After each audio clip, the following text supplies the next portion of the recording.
বিশ্বকাপের আড়ালে ভয়ঙ্কর বাস্তবতা। সেক্স ট্রেড নিয়ন্ত্রণে কি উদ্যোগ নেওয়া হয়? সত্য ঘটনা বিশ্লেষণ।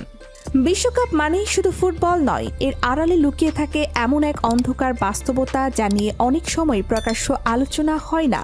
কোটি মানুষের এই উৎসব কি সত্যি পুরোপুরি নিরাপদ, নাকি এর পেছনে আছে এমন কিছু চ্যালেঞ্জ যা নিয়ন্ত্রণে রাখতে প্রতিনিয়ত কাজ করে যাচ্ছে আন্তর্জাতিক সংস্থাগুলো? আজকের ভিডিওতে আমরা কোনো গুজব নয়, বরং বাস্তব তথ্য এবং নিরাপত্তা ব্যবস্থার বিশ্লেষণ জানব। বিশ্বকাপ পৃথিবীর সবচেয়ে বড় ক্রীড়া উৎসব, যেখানে কোটি কোটি মানুষ একসাথে আনন্দে মেতে ওঠে। স্টেডিয়ামে গর্জে ওঠে সমর্থকদের কণ্ঠ, আর টিভির পর্দায় তৈরি হয় ইতিহাসের নতুন অধ্যায়। কিন্তু এই আনন্দঘন পরিবেশের আড়ালে সবসময়ই আলোচনায় আসে একটি গুরুত্বপূর্ণ বিষয়: বড় আন্তর্জাতিক ইভেন্টকে ঘিরে মানব পাচার ও অবৈধ কর্মকাণ্ডের ঝুঁকি। বিশেষ করে বিশ্বকাপের মতো বিশাল আয়োজনের সময় বিভিন্ন দেশ থেকে লাখো পর্যটক একসাথে আয়োজক দেশে প্রবেশ করে, আর এই বিশাল জনসমাগম অনেক সময় কিছু অসাধু চক্রের জন্য সুযোগ তৈরি করতে পারে। তবে এর মানে এই নয় যে বিশ্বকাপ মানেই অরাজকতা বা অনিরাপদ পরিবেশ, বরং বাস্তবতা হলো প্রতিটি আয়োজক দেশ এখন আগের তুলনায় অনেক বেশি সতর্ক এবং আধুনিক নিরাপত্তা ব্যবস্থা গ্রহণ করে থাকে।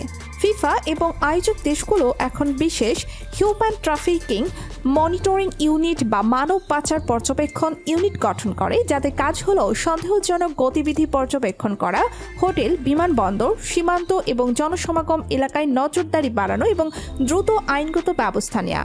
পাশাপাশি আধুনিক CCTV camera, digital tracking system, data analytics এবং রিয়েল টাইম মনিটরিং প্রযুক্তি ব্যবহার করা হয়, যাতে কোনো ধরনের অবৈধ কার্যকলাপ দ্রুত শনাক্ত করা সম্ভব হয়।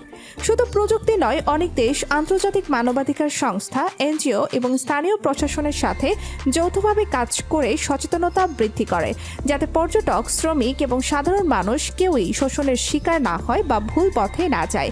বিশেষ করে কাতার বিশ্বকাপের সময় এই বিষয়টি বিশ্বজুড়ে আলোচনায় আসে এবং সেখানে নিরাপত্তা ব্যবস্থার পাশাপাশি শ্রমিক অধিকার ও মনিটরিং সিস্টেম আরও শক্তিশালী করা হয়। একইভাবে অন্যান্য বিশ্বকাপেও স্থানীয় পুলিশ, ফিফা এবং আন্তর্জাতিক সংস্থার সমন্বয়ে বিশেষ টাস্ক ফোর্স কাজ করে, যাদের লক্ষ্য থাকে সম্ভাব্য ঝুঁকি আগে থেকে চিহ্নিত করা এবং দ্রুত প্রতিরোধমূলক ব্যবস্থা নেওয়া। তবে একটি গুরুত্বপূর্ণ বাস্তবতা হলো, শুধু আইন প্রয়োগ করলেই সব সমস্যার সমাধান সম্ভব নয়। এখানে সবচেয়ে বড় ভূমিকা রাখে সচেতনতা। দর্শক, পর্যটক এবং সাধারণ মানুষ যদি সতর্ক থাকে, তাহলে অনেক অপরাধ আগেই প্রতিরোধ করা যায়। এখন প্রশ্ন হলো, এই উদ্যোগগুলো কি সত্যি কার্যকর? বাস্তবতা হলো, পুরোপুরি ঝুঁকিশূন্য করা সম্ভব না হলেও এই ব্যবস্থা বড় ধরনের অপরাধ অনেকটাই কমাতে সাহায্য করে। আধুনিক প্রযুক্তি, আন্তর্জাতিক সহযোগিতা এবং কঠোর আইন প্রয়োগের কারণে আগের তুলনায় পরিস্থিতি অনেক বেশি নিয়ন্ত্রিত। তবে এখনও কিছু ঝুঁকি থেকে যায়, যেগুলো নিয়ে বিভিন্ন আন্তর্জাতিক সংস্থা নিয়মিতভাবে কাজ করে যাচ্ছে এবং নিরাপত্তা ব্যবস্থা আরও উন্নত করার চেষ্টা করছে। তাই বিশ্বকাপ শুধু খেলাধুলার মঞ্চ নয়, এটি একই সাথে একটি বিশাল সামাজিক, নিরাপত্তা এবং ব্যবস্থাপনার চ্যালেঞ্জও। এখন আপনার মতামত আমাদের জানান। আপনি কি মনে করেন, বড় আন্তর্জাতিক ইভেন্টগুলোতে আরও কঠোর ব্যবস্থা নেওয়া উচিত, নাকি বর্তমান ব্যবস্থাটাই যথেষ্ট?